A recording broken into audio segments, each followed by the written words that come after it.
Olá! No governo Bolsonaro, o território indígena recebe atenção quando o objetivo é implementar novos mecanismos de exploração.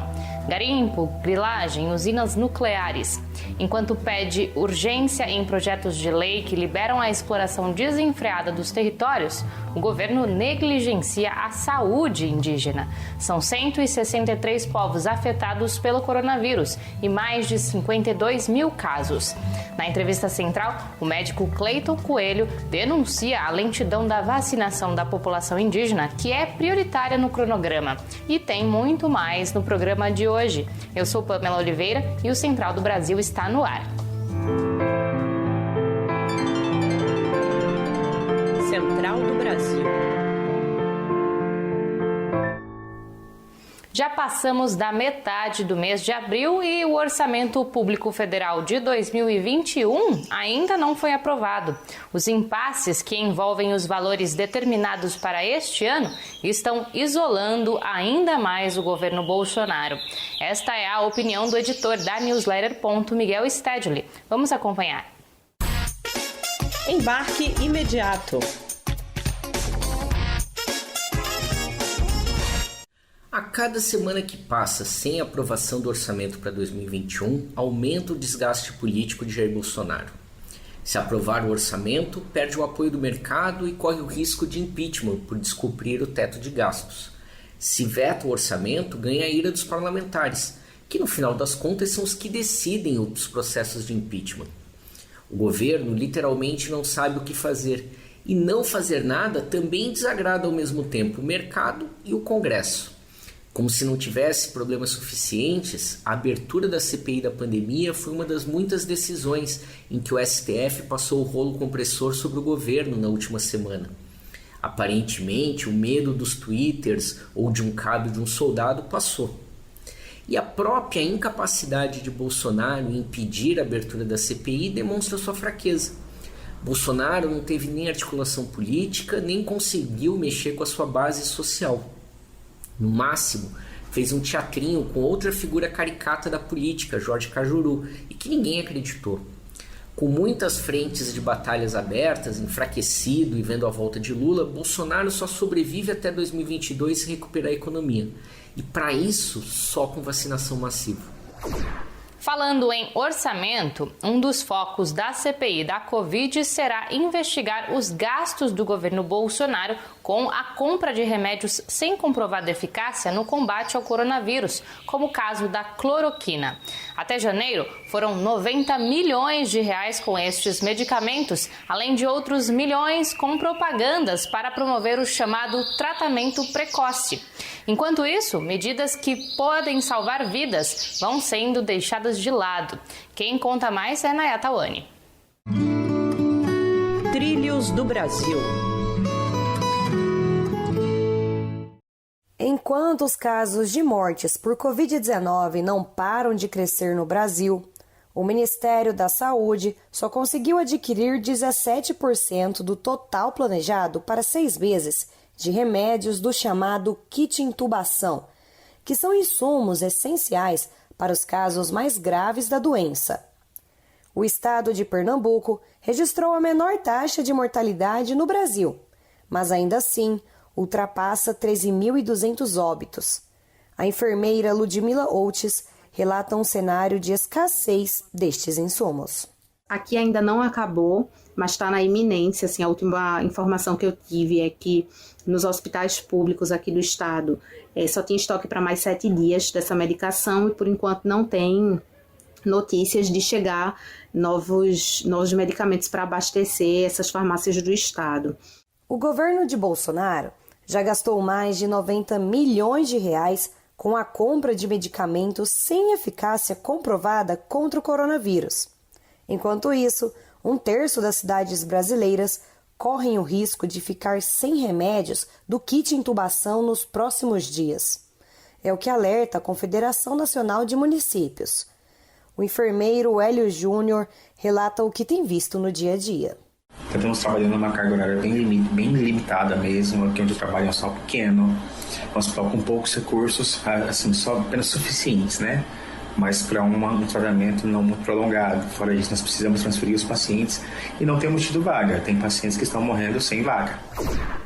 19 de abril é Dia da Luta Indígena. De norte a sul do país, os povos originários se organizam em ações simbólicas e virtuais para exigir a proteção de suas vidas e de seus territórios. Em Brasília, representantes de diversas etnias protestam nesta segunda-feira contra projetos de lei perigosos, como o que libera garimpo em terras indígenas e o chamado PL da grilagem, ambos prioridades do governo Bolsonaro para este ano. No Nordeste, um projeto quer instalar usinas nucleares em território indígena. Vamos saber mais na reportagem de Afonso Bezerra. Nacional.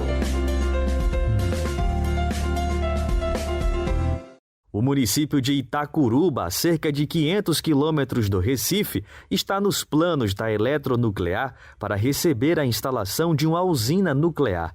O projeto prevê a implantação de 6 reatores, que se valerão das águas do Rio São Francisco para garantir seu funcionamento.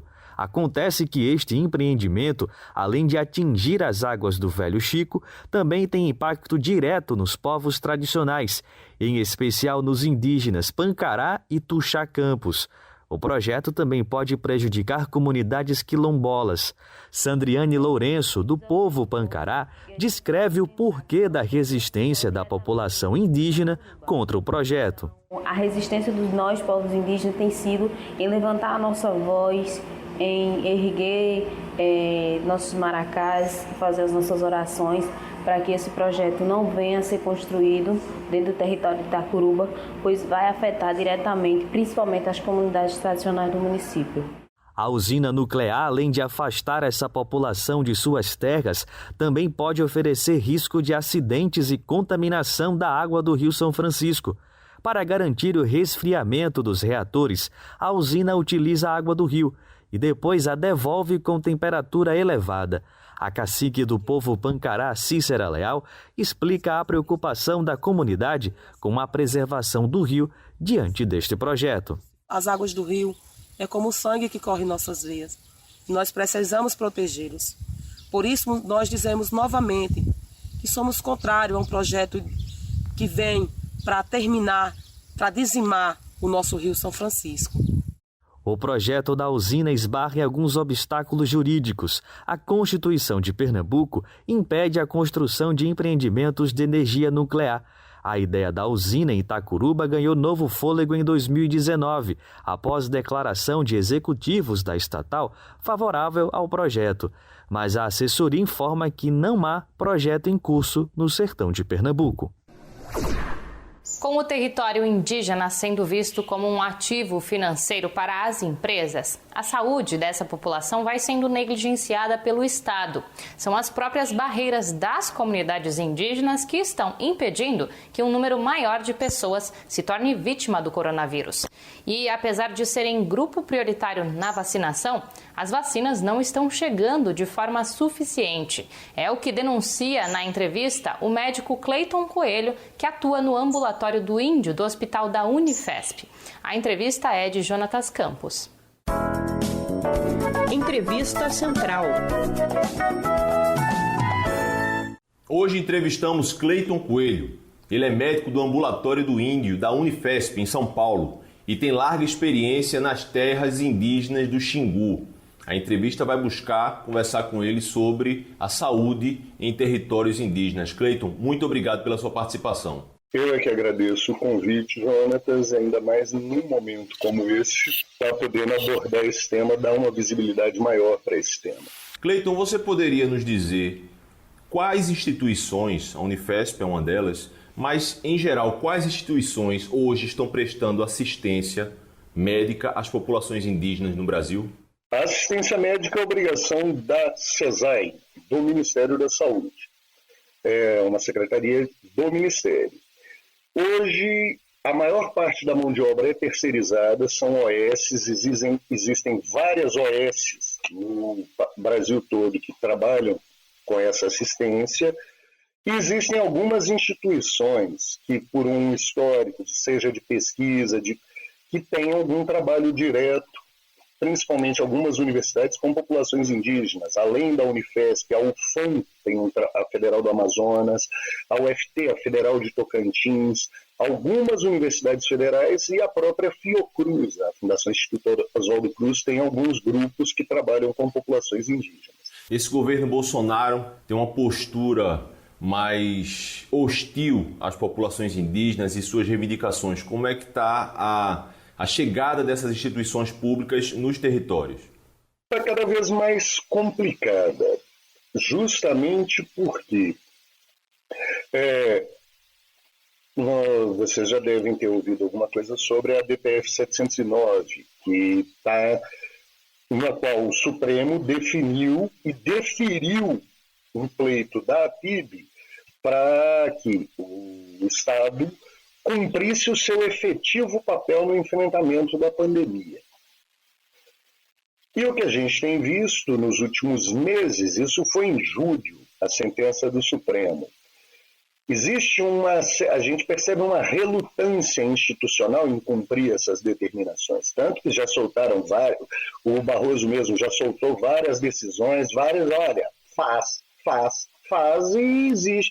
A questão dos índios urbanos é um exemplo. Tem que prestar atenção para quem estiver fora de terra indígena. E o Estado protelando isso ao extremo. Então está cada vez mais complicado. Cleiton, você poderia nos fazer um balanço da vacinação nos territórios indígenas e, inclusive, explicar à população por que da importância das populações indígenas estarem na primeira fase da vacinação? Historicamente, infecções respiratórias em geral sempre foram um dos grandes problemas de saúde das populações indígenas. Existe uma vulnerabilidade alta a infecções respiratórias como em geral, e a Covid, a princípio, ela é mais uma infecção respiratória, para uma população que eu já sei que é vulnerável a esse tipo de situação. Foi esse o principal motivo da recomendação. O Barroso acatou essa recomendação e recomendou que, quando houvesse vacina disponível, a população indígena tivesse inserida como prioritário nas primeiras fases. Os dados oficiais que a União tem publicado se referem a vacinas distribuídas. Vacina distribuída não quer dizer que ela foi efetivamente aplicada. Por contato com colegas que têm em várias regiões do país, a gente sabe que em algumas áreas, por exemplo, território Yanomami, a cobertura está muito baixa. Está em torno de 30% da população. Isso é muito baixo.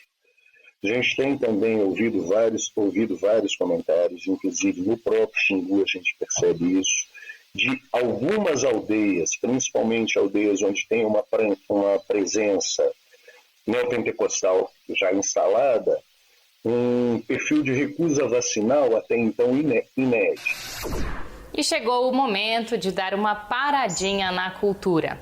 Nesses tempos tão difíceis, violentos, a arte nos recorda também do companheirismo, da solidariedade e da esperança. Essa é a proposta da música indicada hoje. Vamos saber mais com o cantor e compositor Joãozinho Ribeiro, do Maranhão. Parada Cultural. É um prazer estar aqui no Programa Central do Brasil e no quadro Parada Cultural e para informar do lançamento do single e do clipe da música da minha autoria Com o Afeto das Canções, que foi realizado no mês passado, mês de março, interpretada por Rita Benedito e por Zeca Baleiro, dois parceiros assim de uma amizade, de uma humanidade muito grande, com arranjos do maestro Zé Américo, e num momento muito importante onde deve prevalecer o amor maior, né? Os afagos e os afetos, para justamente se contrapor aos discursos do ódio, à incitação à violência, às armas. Então é interessante que a gente tenha uma pitada de esperança, de liberdade, de resistência a essa onda autoritária. Eu ouvi a música e eu gostei bastante. Se você quer rever este ou outro conteúdo, acesse o nosso perfil no Instagram, @Programa Central do Brasil. Eu fico por aqui. Até amanhã.